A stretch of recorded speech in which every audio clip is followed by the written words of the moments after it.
The car sat in the parking lot, still warm. Jimmy Hoffa was supposed to be back in minutes. He told the waitress he'd return for dessert.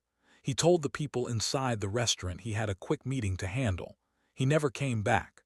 The time was just after 2:45 p.m. bright daylight, a crowded suburban strip mall in Michigan, and one question hit investigators almost immediately. How does one of the most powerful men in America vanish in public without a sound, without a witness, without a trace? Jimmy Hoffa was not a nobody. He was loud. He was feared. He was watched. As president of the Teamsters Union, Hoffa controlled millions of dollars. He controlled votes.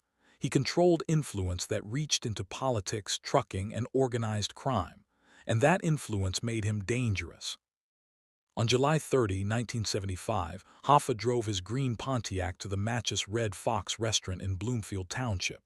He was there to meet two men, men he trusted, men he believed could help him regain power, or so he thought. At 2:15 p.m., Hoffa made a phone call. He complained that the men were late. He sounded irritated but calm. That call would be the last confirmed contact anyone ever had with him. Witnesses later said they saw Hoffa standing outside the restaurant, hands on his hips, waiting.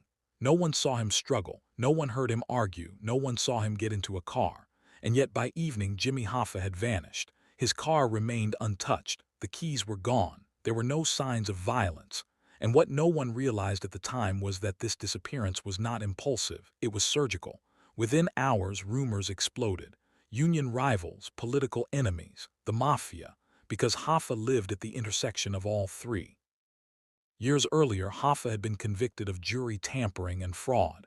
He went to prison, and while he was gone, others took his place. When he was released, he wanted his power back. But power, once taken, is rarely returned peacefully. Hoffa had enemies everywhere, including men who once called him family. The FBI immediately suspected organized crime.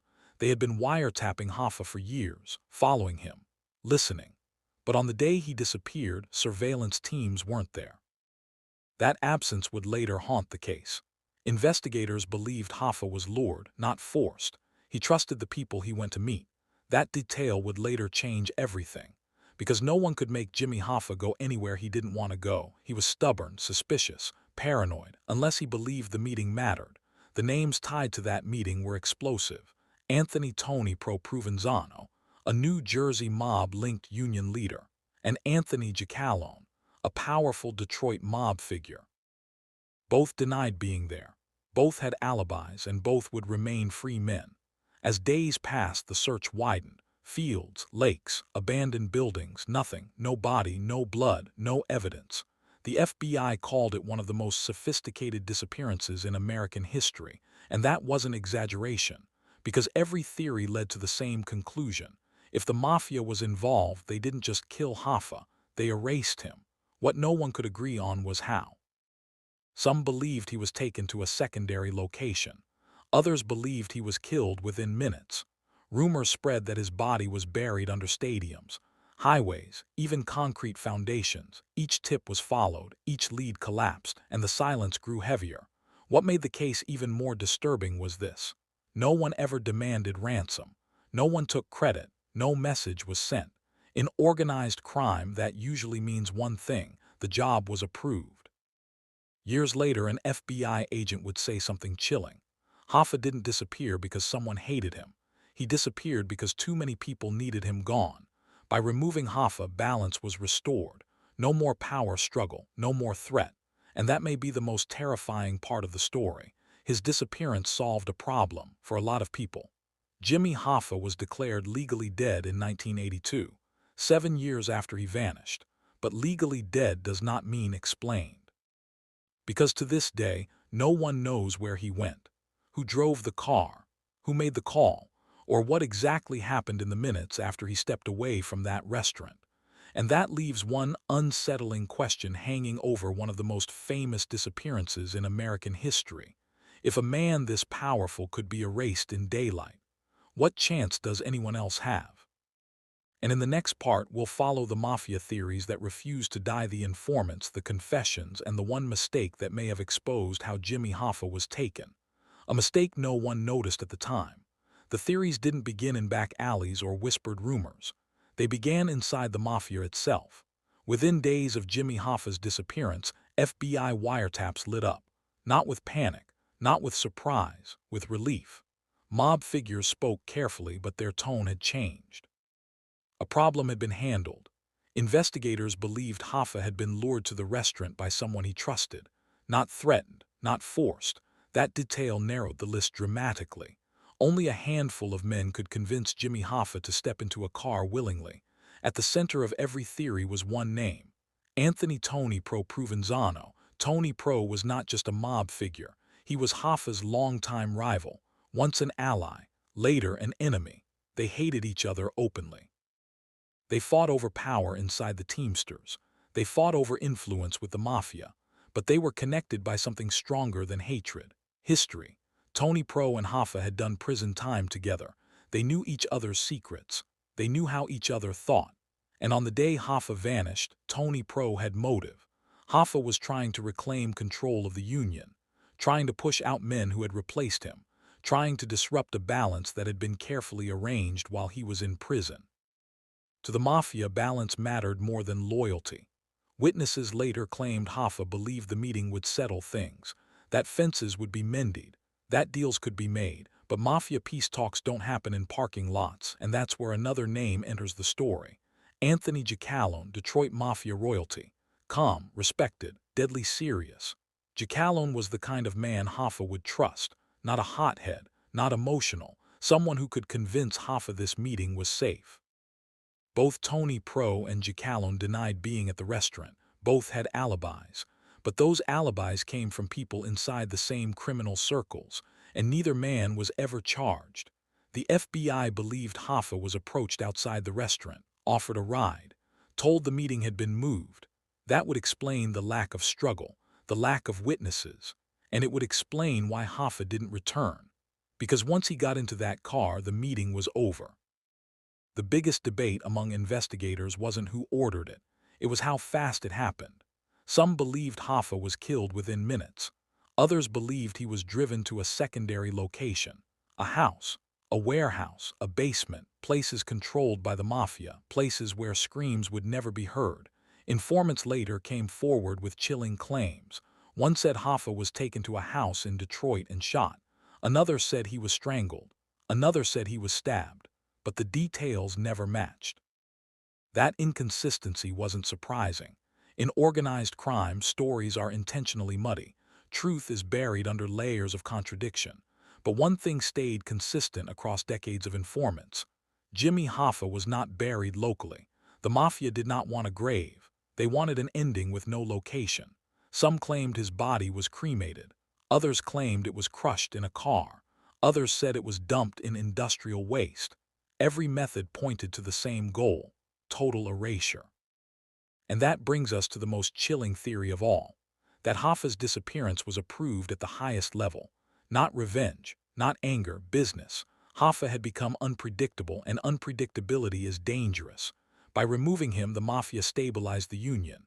Money flowed smoothly again, no more power struggles, and that silence lasted for years, until one small detail resurfaced. A witness who claimed he saw Hoffa get into a maroon car. Not black, not blue, maroon. That detail seemed minor at the time, but years later, it would connect to a man who had no alibi, a man who drove that exact car, and a mistake that may have exposed how Hoffa was moved. Because if Hoffa got into that car willingly, then the real crime wasn't murder, it was trust. And in the next part, we'll follow the informants, the deathbed confessions, and the single piece of evidence that investigators believe came closer than anything else to revealing what really happened to Jimmy Hoffa. A piece of evidence that vanished, just like him. By the late 1980s, the case had stopped being about discovery. It became about confession. Men who had stayed silent for decades began talking, not to police, to friends, to family, to deathbed witnesses. And every confession came with the same warning: this can never be proven. One of the first serious breaks came from a Mafia associate who claimed Hoffa was taken not far from the restaurant, just minutes away, to a quiet residential house in Detroit. The address mattered, because that house was linked to a man named Salvatore Sally Bugs Briguglio. Briguglio was not a boss, he was something more useful, a trusted enforcer. According to informants, Briguglio was the kind of man you called when something had to disappear cleanly.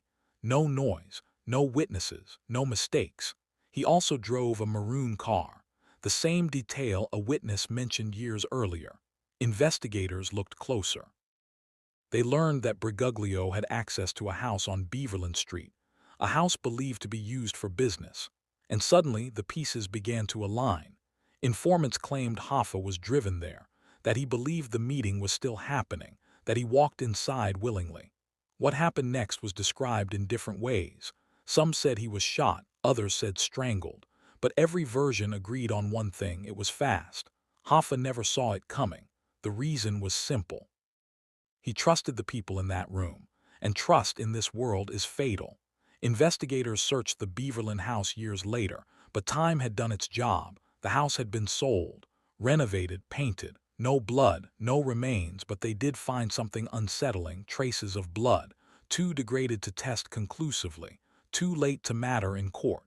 And then came the second phase of the theory: disposal. This is where the story becomes darker. According to multiple informants, Hoffa's body was not buried, it was destroyed. One version claimed his remains were cremated at a Mafia-controlled funeral home. Another claimed they were transported to a steel processing facility, fed into an industrial furnace. Gone, not hidden, eliminated. The FBI quietly leaned toward this theory because it explained everything. No grave, no remains, no leaks, and no one talking. But there was a problem. Every informant story came years after the fact, and every informant had something to gain. Reduced sentences, protection, money, truth was mixed with survival. Then came a confession that shook the case again. A man named Richard Kuklinski, known as the Iceman, a prolific hitman, a liar, and sometimes a truth teller. Kuklinski claimed he was involved in Hoffa's murder. He described the car, the meeting, the death. But investigators found inconsistencies, details that didn't line up. Some believed he was inserting himself into history. Others believed parts of his story were real.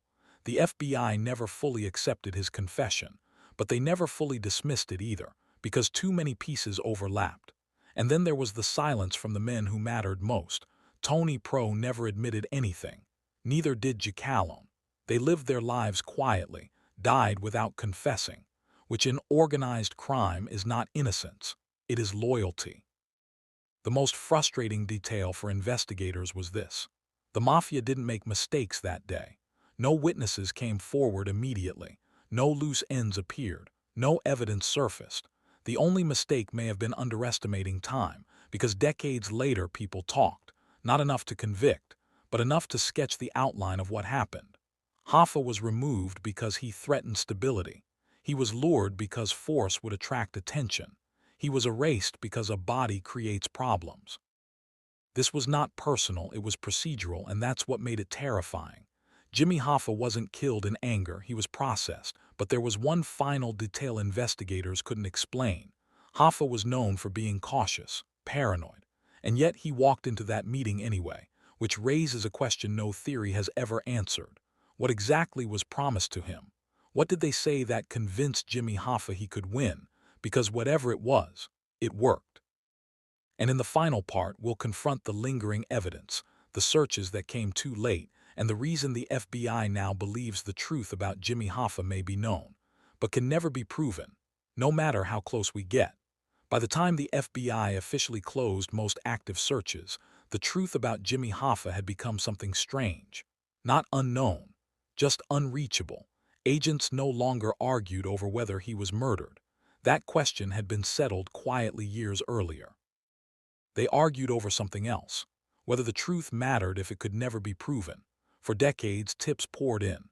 Hundreds of them, claims that Hoffa was buried under stadiums, highways, parking garages, concrete slabs poured long after his disappearance. Each tip came with confidence. Each one collapsed under scrutiny. In 2013, the FBI excavated a field in Michigan based on an informant's claim. Nothing. In 2015, another dig, another promise, another empty hole. Every search ended the same way. No remains, no evidence, no closure, and slowly investigators accepted a conclusion that felt more chilling than any theory. Jimmy Hoffa's body was never meant to be found, because finding it was never part of the plan. The Mafia understood something law enforcement hated to admit. Time destroys evidence.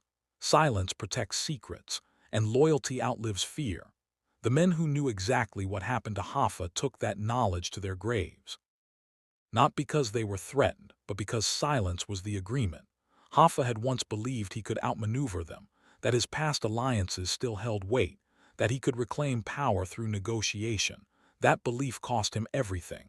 In the end, Hoffa's disappearance did exactly what it was designed to do. It removed a threat. It stabilized the Teamsters. It sent a message without ever sending a message. No one challenged the balance again, and that may be the most important clue of all.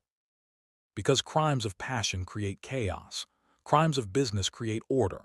After Hoffa vanished, there was no retaliation, no public outrage from within the union, no internal war, just quiet continuity, as if a problem had been solved. Jimmy Hoffa was declared legally dead in 1982, 7 years after he disappeared, but death without a body is a strange thing. It leaves families suspended, history incomplete, truth fragmented. His son spent decades searching, speaking publicly, refusing to let the story fade, but even he eventually admitted something painful. The answers may exist, but they belong to men who will never speak, and that forces us to confront the real legacy of this case, not where Hoffa is buried, not who pulled the trigger, not which theory is correct, but what his disappearance represents. That power can erase people. That daylight is not safety. That silence can be engineered. Jimmy Hoffa didn't vanish because no one was watching. He vanished because the right people were, and they made sure nothing remained. So when people ask where Jimmy Hoffa is, the honest answer may be this: he isn't lost, he isn't hidden, he isn't waiting to be found. He was removed cleanly, efficiently, permanently. And if a man as visible, as powerful, and as protected as Jimmy Hoffa could disappear without a trace, then the most unsettling question isn't about the past, it's about the present. How many other disappearances made sense to someone, even if they never made sense to us?